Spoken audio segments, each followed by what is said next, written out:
Hi everyone, welcome back to your channel blend the trouble. हम अपने decision trees को पढ़ रहे थे और उसमें हमने ये देखा कि हम कौन सा बेस्ट एट्रीब्यूट यूज करते हैं, अपने नोड के लिए बेस्ट एट्रीब्यूट किस तरह चूज करते हैं। उसके लिए हमने दो टर्म्स पढ़ी, एंट्रोपी एंड इंफॉर्मेशन गेन। आज हम एंट्रोपी और इंफॉर्मेशन गेन को मजीद आगे डिस्कस करेंगे। Entropy is a measure of disorder और impurity in a given data set. अब अगर हमारे डेटा सेट के अंदर इम्प्योरिटी है, हमारा data set is not in order, तो हमारी एंट्रोपी यूज की जाएगी उस डेटा सेट को प्योर करने के लिए। In decision trees, messy data are split based on the values of the feature vector associated with each data point. With each split, the data becomes more homogeneous, which will decrease the entropy. अब हमारा data जब split होता जाएगा तो हमारा data homogeneous हो जाएगा, जिसकी वजह से हमारी एंट्रोपी डिक्रीज हो जाएगी। जब हम स्प्लिटिंग करते हैं तो हम उसमें हम देखते हैं कि हमारे डाटा में कितनी प्योरिटी है या इम्प्योरिटी कितनी। अगर हमारी इम्प्योरिटी ज्यादा होगी, इम्प्योरिटी जितनी ज्यादा होगी, हमारा इंफॉर्मेशन गेन और एंट्रोपी इतना लेस होगा। The higher the entropy the harder it is to draw any conclusion. जितनी एंट्रोपी ज्यादा होगी, हम कंक्लूजन से उतना दूर चले जाएंगे, हमारी मॉडल इतनी अच्छी क्लासिफिकेशन नहीं कर पाएगा। When the tree finally reaches the terminal और leaf node, maximum purity is added. और अगर हमारे डिसीजन ट्री का लीफ नोड तक पहुंच गए हैं तो इसका मतलब हमारा मैक्सिमम प्योरिटी डाटा की अचीव हो चुकी है। It is defined with by the following formula. अब हमने ये फॉर्मूला देखा है एंट्रोपी। ये फॉर्मूला आपको एज इट इज याद करना पड़ेगा। एंट्रोपी जिसमें हमारे पास डी क्या है, टोटल सैंपलिंग डाटा, जो कि हमने ट्रेनिंग के लिए यूज किया है। P positive is the proportion of positive examples. True में आंसर आता है तो हमारे पास पॉजिटिव एग्जांपल्स होंगी। P negative is the proportion of negative examples in D data set. Entropy measures the impurity of data, ये हम पहले ही पढ़ चुके हैं। अब देखते हैं इंफॉर्मेशन गेन क्या है। Now that we have discussed entropy, we can move forward into information gain. अब ये बात याद रखनी है कि जब हम एंट्रोपी निकालेंगे उसके बाद ही हम इंफॉर्मेशन गेन निकाल पाएंगे, उसके बाद ही हम बता पाएंगे कि हमारे डाटा में इम्प्योरिटी कितनी ज्यादा है। जब तक एंट्रोपी नहीं निकालेंगे इंफॉर्मेशन गेन नहीं निकाल पाएंगे। Information gain is a key idea in training decision trees. Decision trees को ट्रेन करने में जो मेन चीज है वो हमारी इंफॉर्मेशन गेन है। Measuring how much impurity decreases when we modify a data set.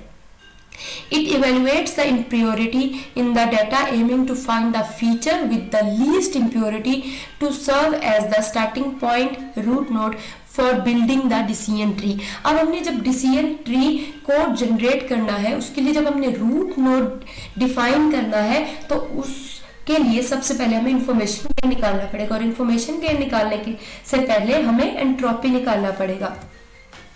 Information gain by selecting attribute A to branch or a partition of data is। अब information gain का फॉर्मूला क्या है, total number of data set की entropy और entropy of उस specific attribute, जिस specific attribute की हम इंफॉर्मेशन गेन निकालना चाह रहे हैं, उसकी हम एंट्रोपी को एंटर करके उसको टोटल डाटा और एंट्रोपी के डाटा सेट के साथ माइनस कर देंगे। We choose the attribute with the highest gain to branch split the current tree। हम अपने ट्री को स्प्लिट करने के लिए हाईएस्ट गेन को यूज करते हैं। अब यहाँ पे देखते हैं, ये हमारी वही एग्जांपल चल रही है जो हम शुरू से देख रहे हैं। यहाँ पे हमने एंट्रोपी निकाली और ये बात आप लोगों ने याद रखनी है, if entropy is greater than it is root node. जिस भी एट्रीब्यूट की एंट्रोपी ग्रेटर होगी उसको हम रूट नोड कहेंगे।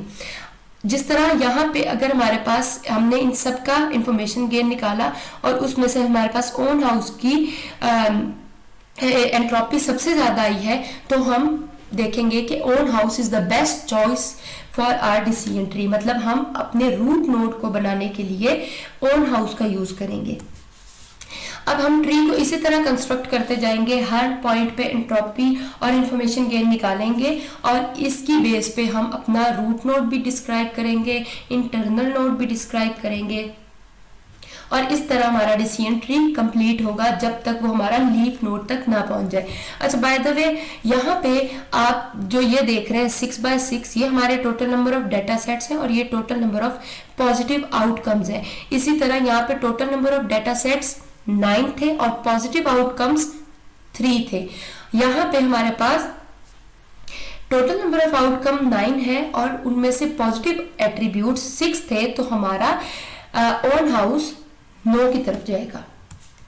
अच्छा, अब हम देख लेते हैं कि डिसीजन ट्रीज के प्रोज एंड कॉन्स क्या क्या है।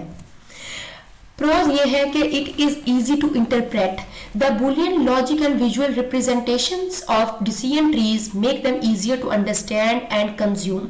हमारे लिए सबसे ज्यादा बात ये होती है कि ये इजी है, हमें समझ आती है इन चीज की। जब जो भी चीज हिरारिकल फॉर्म में होती है या पिक्टोरियल फॉर्म में होती है, वो ह्यूमन नेचर है कि वो आपको इजीली समझ आती है। The hierarchical nature of a decision tree also makes it easy to see which attribute is most important. हमें देखने से ही समझ आ जाती है कि कौन सा एट्रीब्यूट ज्यादा इंपॉर्टेंट है, विच isn't always clear in other algorithm, जो कि हमारे बाकी एल्गोरिथम्स हमें इजीली डिफाइन नहीं कर पाते। लिटिल और नो डाटा प्रिपरेशन रिक्वायर्ड। अब इसमें आपको डाटा को प्रिपेयर करने की जरूरत नहीं पड़ती। It can handle various data types, कोई भी टाइप का, इंटीजर टाइप का, फ्लोट टाइप का, करेक्टर टाइप का, कोई भी टाइप का डाटा हो, आपको वो ये डिसीजन ट्री हैंडल कर सकता है इजीली। फॉर एग्जांपल डिस्क्रीट और continuous values, and continuous values can be converted into categorical values through the use of threshold. Additionally, it can also handle values with missing values. अगर हमारे data में कुछ missing values है तो ये उनको भी हैंडल कर सकता है, which can be problematic for other classifiers like naive Bayes। अगर हमारे डाटा बाकी जो क्लासीफायर्स हैं वो हमारे अगर डाटा में मिसिंग वैल्यूज होंगी तो वो उनको क्लासिफिकेशन सही तरह नहीं करके देगा, लेकिन हमारा डिसीजन ट्री मिसिंग वैल्यूज की भी क्लासिफिकेशन कर देता है। It is more flexible. Decision trees can be leveraged for both classification and regression tasks, making it flexible than some other algorithms. It is also insensitive to underlying relationships between attributes. It means that if two attributes are highly correlated, the algorithm will only choose one of the feature to split on. अब हम देखते हैं इसके cons क्या है। It is prone to overfitting. अब हमारा data overfitting की तरफ जा सकता है। Complex decision tree tend to overfit and do not generalize well to new data. अगर हमारे पास न्यू डाटा होगा तो वो उसको जर्नलाइज नहीं कर पाएगा, उसको क्लासिफाई नहीं कर पाएगा, जिसकी वजह से ओवरफिटिंग हो सकती है। लेकिन ओवरफिटिंग के this scenario can be avoided through the process of pruning, कि हम इसको प्रूनिंग के थ्रू अवॉइड कर सकते हैं। वो हम आगे देखते हैं कि प्रूनिंग के थ्रू हम इसको किस तरह अवॉइड कर सकते हैं।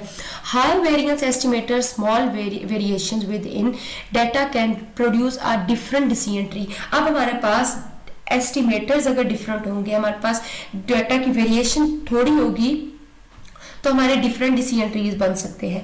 It is more costly because given that the decision trees make a greedy search approach, क्योंकि इन्होंने सर्च करके अपने ट्रीज के नोट्स बनाने होते हैं। So it is more expensive to train, इसको ट्रेन करना मुश्किल होता है। How to avoid overfitting in classification. हम क्लासिफिकेशन के अंदर ओवरफिटिंग को अवॉइड किस तरह कर सकते हैं। ओवरफिटिंग बेसिकली है क्या, अ ट्री में ओवरफिट द ट्रेनिंग डाटा। एक ट्री जो कि स्प्लिट करता है उसकी वजह से हमारे मजीद सब टाइप्स बन जाती है डाटा की, इसकी वजह से ओवरफिटिंग हो सकती है। इसके सिम्टम्स क्या है कि हमारा ट्री बहुत ज्यादा डीप नोड्स में चला जाता है और हमें ये नहीं समझ आती कि हमारा लीफ नोड कब बनेगा, और हमारा लीफ नोड बन भी नहीं रहा होता। एंड टू मैनी ब्रांचेस, अगर बहुत ज्यादा ब्रांचेस हो जाती हैं, some may reflect anomalies due to noise and outliers.